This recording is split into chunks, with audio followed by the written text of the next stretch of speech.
The trade that broke yesterday afternoon, the Los Angeles Kings acquiring Kevin Fiala from the Minnesota Wild in exchange for Brock Faber, who is one of the captains at the University of Minnesota, as well as their 2022 first-round pick, which is number 19 overall.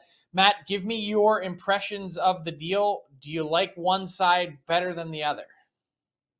Well, it's weird, Frank. I know we're in this binary era on Twitter where we're supposed to love and hate everything, but I actually like the deal a lot for both sides. If we accept the context that we know the Wild are in a bad cap situation with the buyouts for Parise and Suter, I think they made out pretty well here. Brock Faber, he's one of those prospects who, if they redid that draft, he'd already be a first rounder. He led the U.S. Olympic team in minutes. I think he's a really nice prospect. And you get a first round pick in a draft that has a lot of variance in the back half of that first round. So if you're picking 19th, it might be the same as picking 12th. It might be the same as picking 40th, but there's a lot of potential to get a legitimate player with value, I think, in that pick.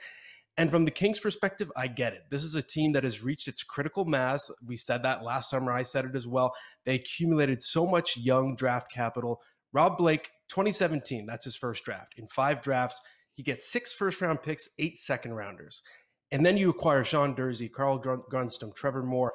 You have that critical mass, and then we see the summer of 2021, you sign Philip Deneau. You trade futures for Victor Arvidsson. That signals that the Kings are shifting from rebuild to contention mode. So I'm not surprised to see them go all in, make a big splash. It's a big price to pay, of course, but I get it. This team is ready to contend in the Pacific Division. Kevin Fiala is going to help a lot there. He's a great player, a great scorer.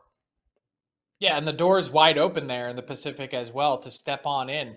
The Edmonton Oilers are there, the Vegas Golden Knights are there, the Calgary Flames are there, but why not the LA Kings as they continue to build, acquiring an 85-point player in Kevin Fiala? For me, I tend to like the return a bit better for the Minnesota Wild, and the reason for that is we knew they weren't going to be bringing this player back.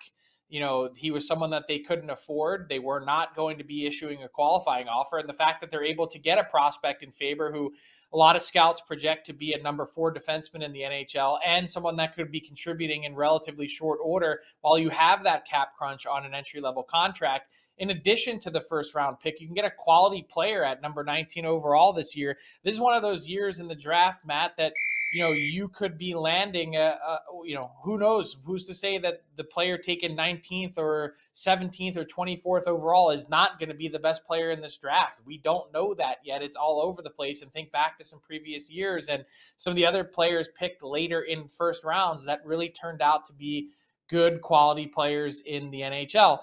For the Kings, I get it. I get why you want to do it. Personally, I don't like the extension, 7 years times 7.875, and I know that Fiala would command that. But for me, when I'm looking at the salary cap and I'm sort of charting out where each player fits on a team, to be making that kind of money, you really need to be a play driver for a team. And I'm just not entirely sold that Kevin Fiala is. I feel like that season was a bit of a statistical outlier, and I wonder what he's going to look like on a new team if that contract ultimately a few years from now is really going to look tough. We'll see.